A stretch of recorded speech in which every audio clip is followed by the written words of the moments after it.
On today's hot sheet, I'm discussing housing inventory data for the past week, NAR's updated forecast for 26, and Realtor.com's October rental report. Today is Tuesday, November 18, 2025. I am Byron Lazine, and the hot sheet starts now.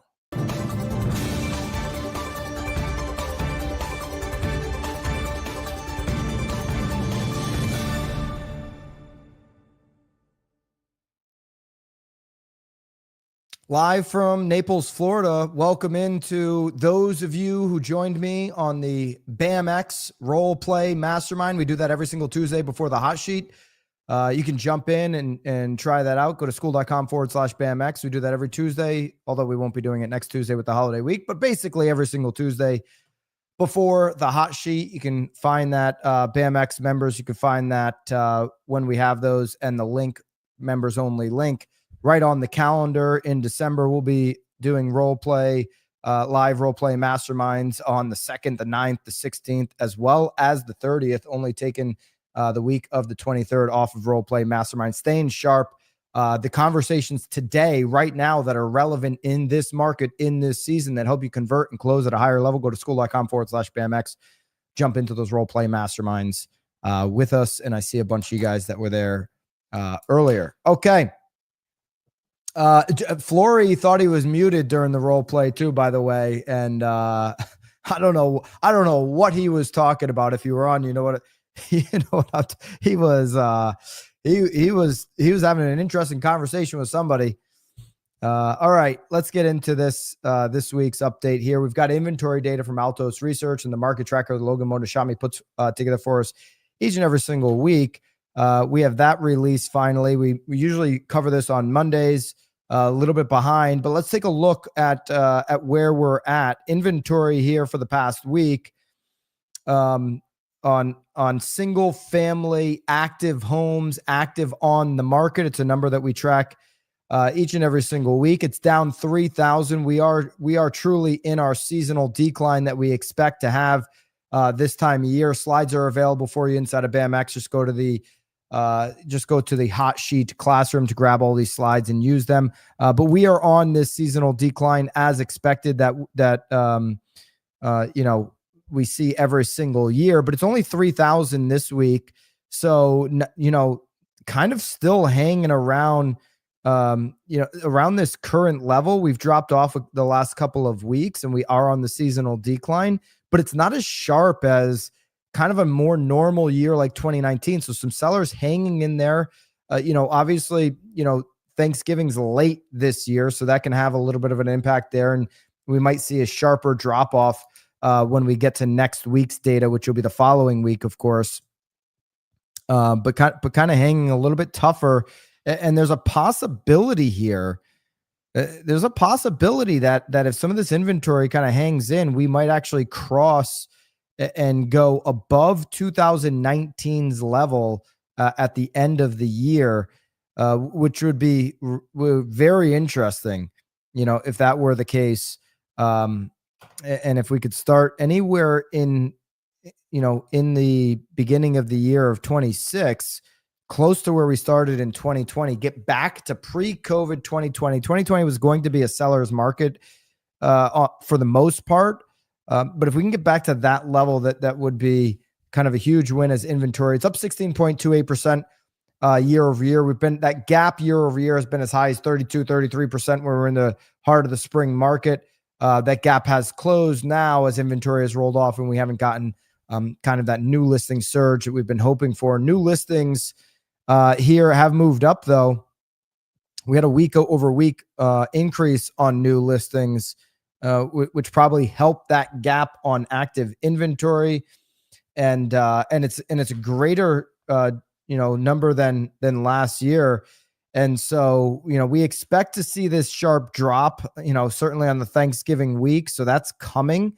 How deep that drop will be remains to be seen, but we are now kind of bucking the trend here on new listings, seeing new listings for the last week roll up, and really weren't expecting that. 50,000 plus new listings here this past week. Same week last year was 52,000. and getting a little bit of a bump up on new listings, even, with interest rates kind of losing steam here as of late. Properties that are experiencing price cuts right now, it's 41.5%. It's up near 2022 levels, which is the high mark over the last 4 years. Certainly above 2023 and 2024 levels. Price cuts before a sale is at 41.5% for sellers. Weekly pending sales now certainly trending above last year's 2024 mark. We will see a sharp decline as we get into December on this number. But again, another kind of year-over-year glimpse of some improvement here. Weekly pending sales showing a better sign than where we were at last year, and better than expected with where the interest rates are at. 60,722 on weekly pendings. Same week last year, that was 52,000, 53,000. Okay. We've had rates now below 6.6, so almost 6.75 for 15 consecutive weeks.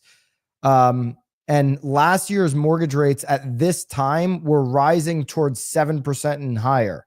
So you do see the difference between, okay, last year rates were higher. We've lost steam on rates lately, but relatively speaking, compared to the same time last year, rates are in a better spot. And there is some, belief that we'll get some momentum going in next year. The cut in December is totally up in the air. It's a 50-50 coin flip, according to Polymarket and CME Group right now. But long-term thinking here, as you look forward through 26, analysts back this up. Fannie Mae's projections and others, you should see a consistent trend down on the 30-year fix. How far down obviously remains to be seen. And those projections are kind of, all over the map.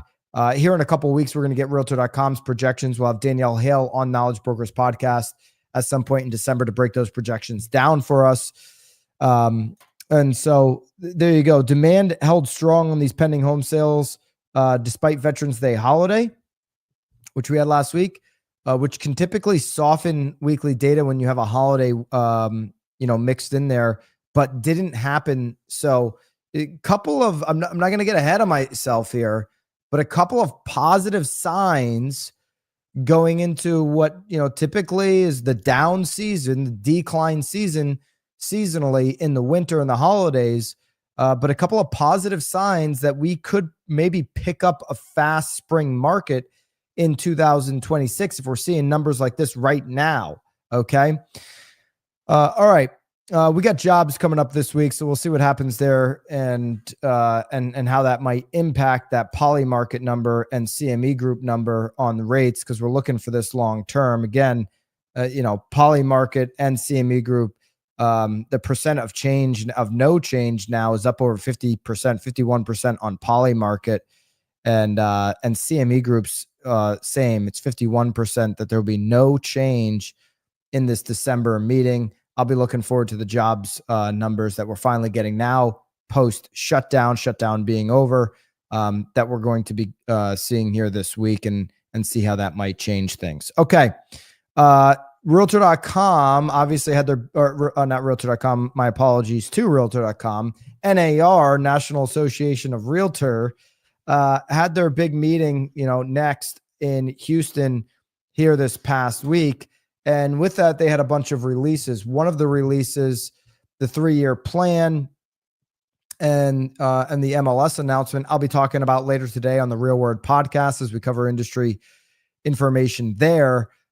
Tune in for that. Make sure to subscribe to the channel, hit the notification bell. That'll be up later today. But another release they had, and something that we focus on here in the hot sheet, is some of these predictions. And so they've got their 2026 predictions out. And on their site, they say, hey, real estate professionals may finally see a long-awaited surge in activity in 2026. So from NAR's perspective, Lawrence Yun, he's respected by other economists, in the industry. I think he's overpaid, but he's got the respect of his colleagues. He's the chief economist at NAR. He's forecasting a 14% nationwide increase with home sales for 2026. And this is in line with Fannie Mae's projection. Okay.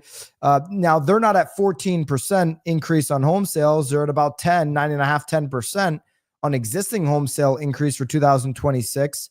But it's near double digits for Fannie Mae, and it's at double digits for NAR, 14% on sales, which, hey, there's two sides to every sale. This is welcome news to every real estate professional across the country. We had 2025 continue at a really low level, 3+ years now in a row, low level sales. 4 million is kind of that low watermark, and that's where we've been trending on existing home sales. New home sales, according to NAR, projected to rise 5% in the next year. So not only the existing home sector, but the new home sector, builders getting a bump up in the NAR projection. So let's take a look. Let's take a closer look here at the nationwide forecast. According to NAR, existing home sales going up 14%, new home sales up 5%. If these numbers hit, I will no longer say 14% hits on existing home sales. Lawrence Yoon over there at NAR, you're worth every penny. Okay. You're worth every penny. Not that your projection came in this year, because you did project more existing home sales and you were wrong.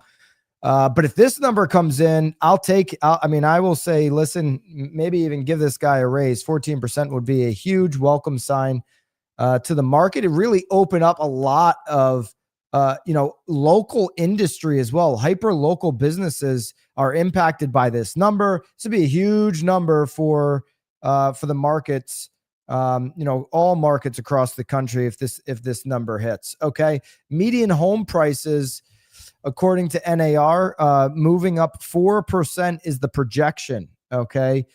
Median home price moving up 4%. That's a good old healthy number. That's just kind of a plug and play, what you would expect out of real estate. And 4% is the projection for 2026. Job gains, 1.3 million is the number for job gains.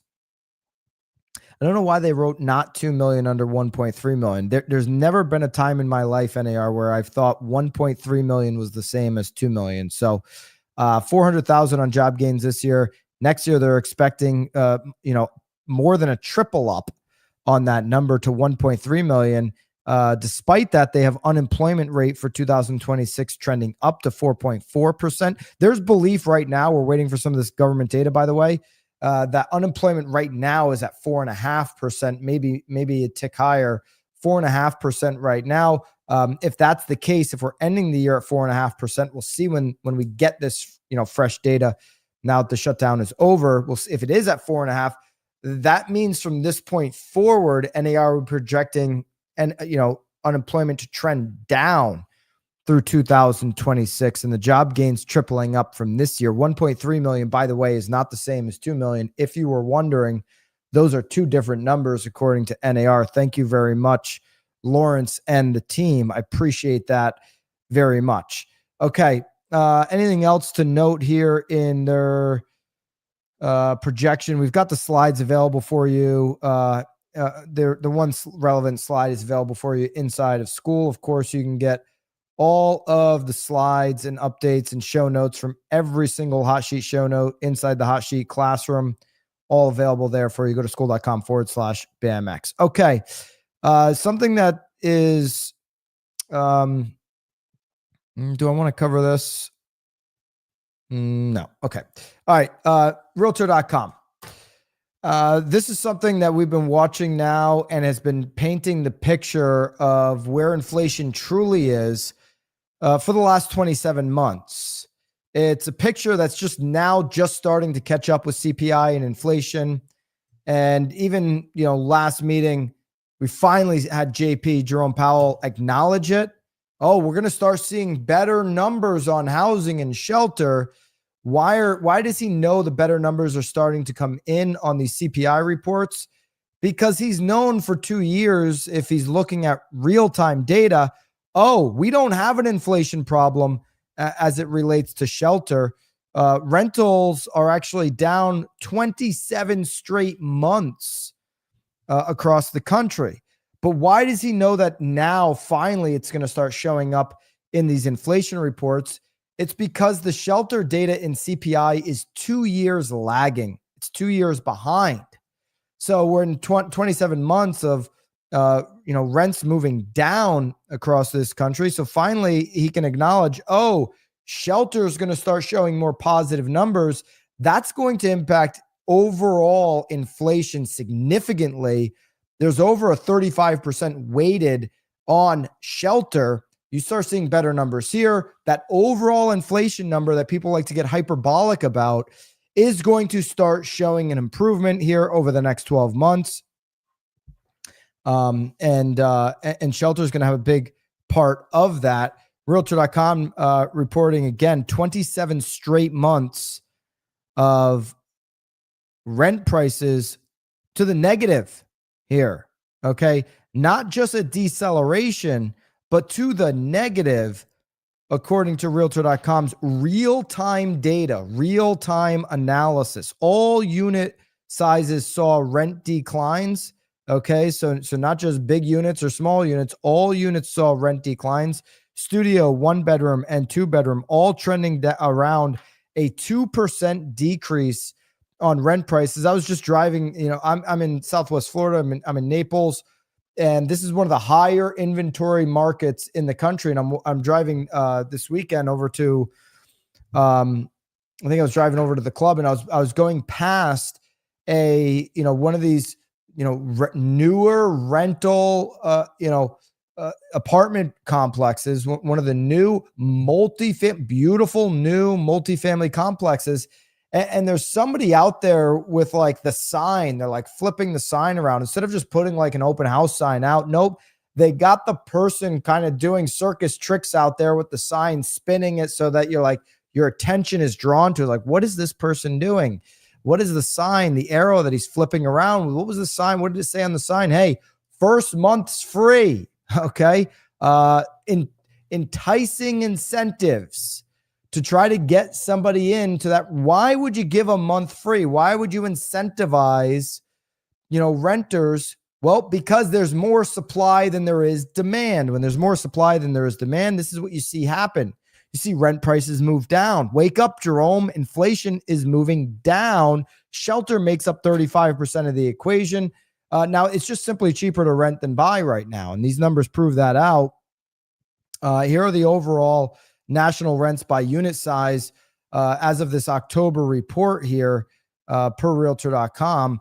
You have the overall median rent in the country is just under $1,700.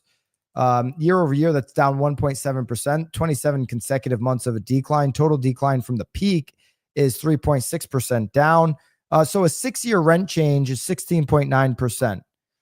Okay, for how much 40, 50%, gains people have had in equity over this time frame, rent prices have not matched that growth. Yeah, they've gone up, but I would expect 16% over 6 years. I would just expect that. Studios have only gone up 11% in 6 years.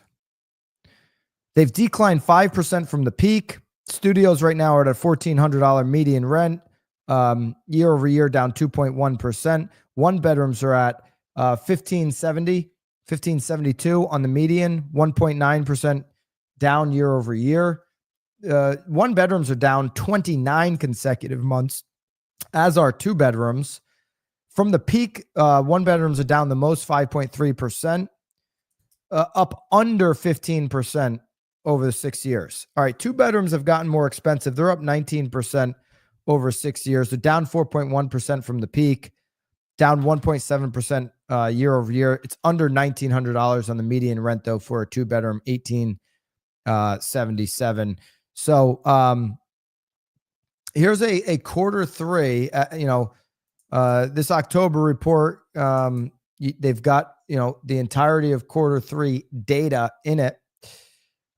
Where is the rental demand coming from? So this can be a useful tool. We'll link it up. It's linked in school if you want to play around with it. This can be a useful tool for feeder markets. Okay. So if we look at Austin, which Realtor.com describes as the most affordable market in America today, where is the rental demand coming from? Okay, so the top auto market demands are from Dallas, San Antonio, Chicago, Houston, New York, LA, and then some of the smaller markets in Texas at 7, 8, and 9, and then Phoenix in 10. So, 27% of, Dallas going to Austin and maybe finding even more affordability. There's a ton of multifamily built up in Austin there.